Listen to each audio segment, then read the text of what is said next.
Salut la famille, j'espère que vous allez bien. En tout cas, moi je vais bien par la grâce de Dieu. Bienvenue sur On doit comprendre, ton podcast pour grandir dans la foi.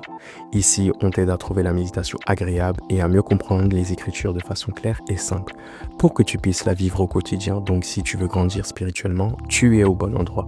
Alors abonne-toi, partage et avance ensemble avec Christ.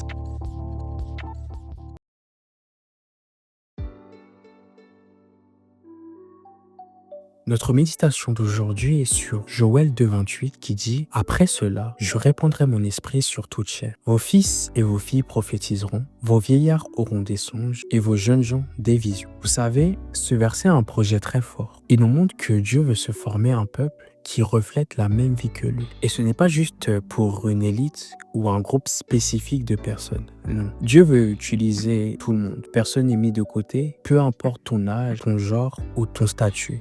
Tu es concerné. Dans ce passage, le prophète Joël parle d'un moment où l'Esprit de Dieu sera répandu en abondance sur toutes les générations et toutes les catégories de personnes. En gros, sur toutes les personnes qui auront accepté Jésus-Christ comme leur Seigneur et Sauveur. Et en vrai, cette promesse, on l'a vu aujourd'hui dans Actes 2,17 où l'apôtre Pierre reprend exactement cette prophétie lors de la Pentecôte. C'était quand l'Esprit de Dieu est descendu sur tous les disciples et qu'il s'est adressé à plus de 3000 personnes. Ce que Dieu veut, c'est nous révéler ses pensées, ses plans et sa volonté. Et un des moyens qu'il utilise pour ça, ce sont les songes et les visions. Nous devons savoir que les songes et les visions sont des moyens de communication que Dieu utilise. À travers eux, il nous parle et il nous transmet des messages. Quand on parle de prophétiser, ce n'est pas un mot compliqué en soi. Ça veut simplement dire parler de la part de Dieu. Et ce don, contrairement à ce qu'on peut croire, n'est pas réservé à une poignée de personnes. Toute personne remplie du Saint-Esprit peut être utilisée par Dieu. Et ce que Dieu regarde, c'est un cœur disposé et un cœur ouvert. Parfois, Dieu va nous faire prophétiser par la parole. Mais parfois aussi, notre manière de vivre, notre attitude, notre comportement peut aussi être un porteur de messages. Et notre vie devient prophétique. En fait, ce qu'on doit comprendre, c'est que c'est l'Esprit de Dieu qui nous pousse à prophétiser. Et que, en tant qu'enfants de Dieu, nous sommes appelés à révéler la vie du Seigneur autour de nous. Quand Dieu mentionne les jeunes gens qui auront des visions, ce n'est pas anodin en vrai. Il nous fait comprendre que les jeunes gens est porteur d'énergie, de créativité et de feu. Et d'un regard neuf aussi. Et en tant que jeunes, ce sont des choses que nous devons manifester. Mais le prophète ne s'arrête pas à là. Le prophète Joël parle aussi des vieillards qui auront des songes. Pourquoi? Parce que les personnes âgées sont souvent liées à la sagesse, à l'expérience de la vie et à la réflexion. Avec l'âge, ils n'ont pas la même énergie, la même fougue que les jeunes. Ils sont plutôt exposés à la méditation et au repos. Et c'est dans cet état-là que Dieu vient leur parler à travers les songes. Les songes arrivent souvent quand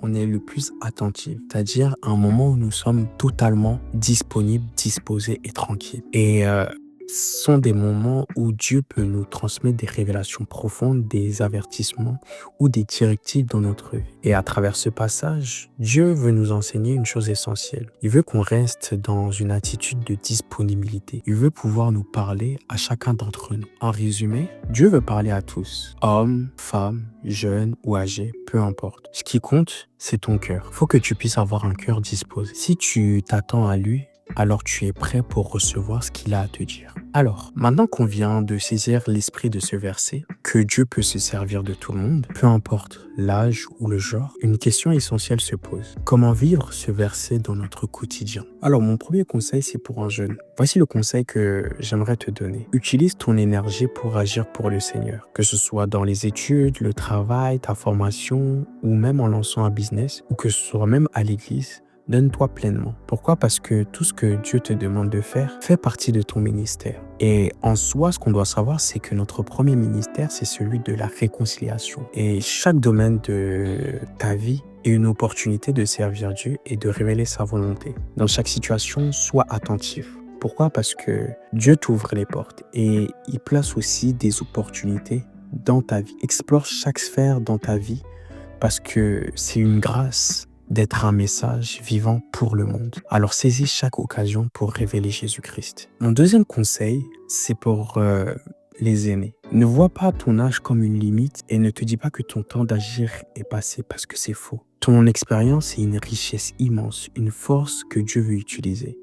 et j'aimerais t'encourager de tout mon cœur. Ton vécu peut être une bénédiction, un exemple et un appui pour tous les autres. Alors ne garde pas cette grâce au-dedans de toi. Partage-la. Mon troisième conseil, c'est pour les femmes. Et voici ce que j'aimerais te dire. Tu as une grande valeur aux yeux de Dieu. Il a placé au-dedans de toi des capacités, des dons et un talent unique. Alors n'hésite plus. Explore, parle, manifeste et mets en lumière tout ce que tu as mis au-dedans de toi, sans retenue. Dieu peut passer par des hommes, c'est vrai, mais qui mieux qu'une femme pour comprendre le cœur d'une autre femme? Il y a des domaines où ta sensibilité, ton intuition, ton regard unique feront toute la différence. Alors lève-toi et laisse Dieu t'utiliser pleinement. Avant de clôturer ce moment, j'aimerais que nous puissions passer un petit temps dans la prière. Alors de là où tu es, j'aimerais tout simplement que tu puisses fermer les yeux et que tu puisses prier et que tu puisses dire: Père éternel, je te rends grâce de m'avoir donné ton esprit pour que tu puisses communiquer directement avec moi. Merci de m'avoir qualifié pour agir entre nous, sans distinction. Je te remercie de m'ouvrir les yeux sur toutes les opportunités que tu mets au-devant de moi. Je suis reconnaissant de pouvoir être ton porte-parole, un témoignage de ta gloire, de ta grâce et de ta bonté. Tu me permets, Seigneur, d'être une source de bons conseils pour les autres, en utilisant mes expériences passées pour parler à ceux qui ont besoin. Gloire et louange te soient rendues, mon Seigneur, toi qui es mort et ressuscité,